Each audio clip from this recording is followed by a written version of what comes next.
ये कहानी है दो मेंढकों की, जिसमें से एक पतला था और दूसरा मोटा। दोनों जंगल के एक छोटे से तालाब में रहा करते थे। बचपन के दोस्त थे दोनों, साथ में ही खेलते कूदते बड़े हुए थे। ये दोनों दिन भर तालाब में कूदते, उछलते, गप्पे लगाते और मस्ती किया करते थे। उन दोनों को ही तालाब के आसपास के इलाकों की नई नई जगहों में जाकर घूमना अच्छा लगता था। एक दिन ऐसे ही साथ में घूमते हुए दोनों जंगल के बाहर एक खेत में पहुंच गए। वहां उन्होंने देखा कि एक ग्वाला अपने गाय का दूध दो रहा है। उन्होंने कभी भी किसी को ऐसे दूध निकालते हुए नहीं देखा था। ग्वाले ने दूध निकालकर एक बाल्टी में भरकर रख दिया।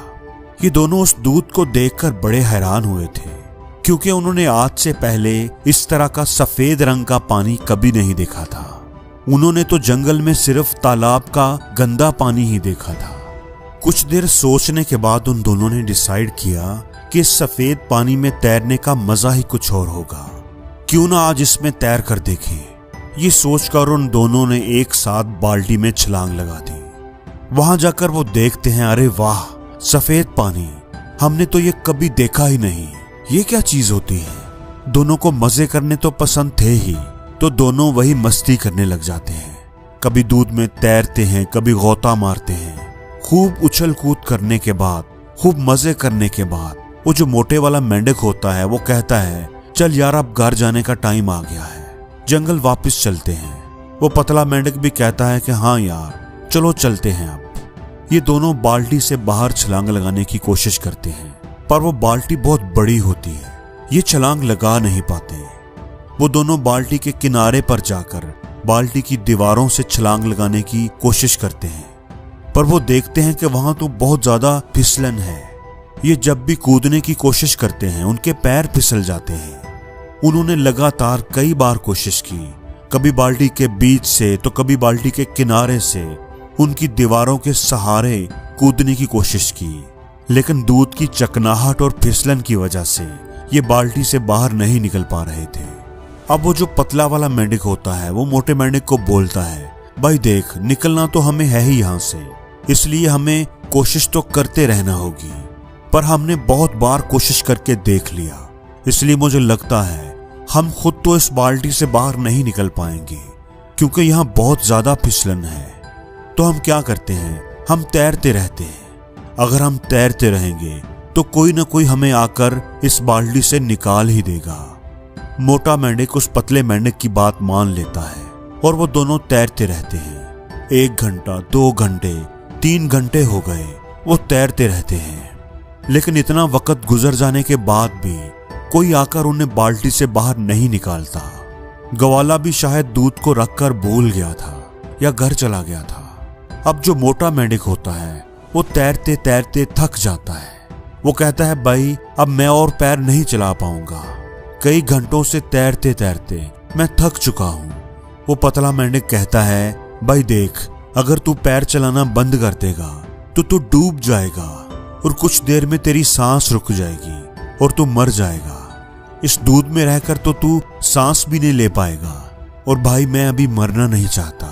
तू पैर को चलाता रह, तैरने की कोशिश करता रह।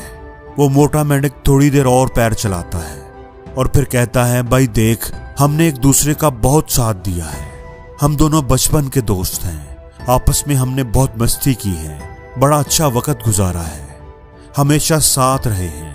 लेकिन अब मुझे लगता है कि आज ये सब खत्म होने वाला है। आज हो सकता है कि मेरी जिंदगी का आखिरी दिन हो। मैं और मेहनत नहीं कर सकता, मैं और पैर नहीं चला सकता, और अब शायद मैं डूब कर मर जाऊंगा। उस पतले मेंढक की आंखों में आंसू आ गए। उसके सामने उसके बचपन का दोस्त पैर मारना छोड़ देता है और डूबकर मर जाता है। ये सब देखकर वो पतला मेंढक और ज्यादा तेजी से पैर चलाने लगता है। उसके अंदर आग लग जाती है। अब कैसे भी करके मुझे इस बाल्टी से बाहर निकलना ही निकलना है, मुझे हार नहीं माननी। अगर मैंने भी हार मान ली तो मैं भी मर जाऊंगा। उसकी आंखों से आंसू निकल रहे थे। वो रो रहा था और तेज तेज पैर चलाता जा रहा था। दोस्तों, जैसा कि हम सब जानते हैं कि अगर थोड़ी देर तक दूध को हिलाया जाए तो उसमें से मक्खन बाहर आने लग जाता है। बिल्कुल ऐसे ही हुआ, क्योंकि बहुत घंटों से वो दोनों मेंढक उस दूध में पैर चला रहे थे, इसलिए उस दूध से मक्खन बाहर आने लग जाता है। साथ ही कुछ घंटे रखे रहने की वजह से दूध कुछ जमने भी लग जाता है, दही जैसी शक्ल में आ जाता है, गाढ़ा हो जाता है। दूध के जमने और मक्खन के आ जाने की वजह से मेंढक देखता है कि दूध थोड़ा गाढ़ा हो गया है, उसके ऊपर एक तह सी बन गई है, मक्खन सा बन गया है। अब वो मेंढक उस मक्खन के ऊपर बैठकर पूरे जोर से एक छलांग मारता है और बाल्टी के बाहर आ जाता है। बाल्टी से बाहर आने के बाद कुछ देर तक तो उसे समझ ही नहीं आता कि आज उसके साथ क्या हुआ। उसका सबसे अजीज दोस्त, उसके बचपन का यार, आज उसकी आंखों के सामने डूबकर मर गया था। और उसकी मौत क्यों हुई? क्योंकि उसने हार मान ली थी।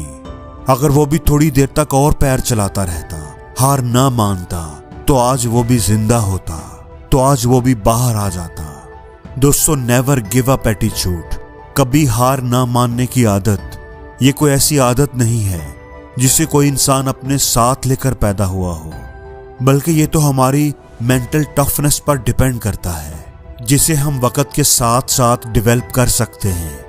कोशिश करके, जिंदगी में आने वाले चैलेंजेस को फेस करके। हमेशा याद रखना, कोई भी चीज एकदम से नहीं होती। दूध का दही जरूर बनेगा, लेकिन उसमें वक्त लगता है। और कोई भी चीज नामुमकिन भी नहीं। अगर हम हिम्मत नहीं हारते, अगर हम कोशिश करते रहते हैं, तो चैलेंज चाहे कितना ही बड़ा क्यों ना हो, काम चाहे कितना ही मुश्किल क्यों ना हो, हमारी मेहनत, हमारी हार ना मानने की आदत कोई ना कोई रास्ता जरूर निकाल लेती है। हो सकता है जिंदगी में अभी तक हमें वो ना मिला हो जो हम चाहते हैं, लेकिन लाइफ में मिलता उन्हें ही है जो हार नहीं मानते।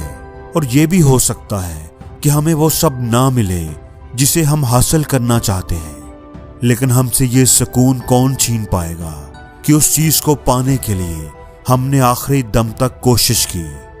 एक बात हमेशा याद रखना दोस्तों, हम हारते तब नहीं जब लोग हमसे कहते हैं कि तू हार गया, बल्कि हम हार तब जाते हैं जब हम खुद हार मान लेते हैं।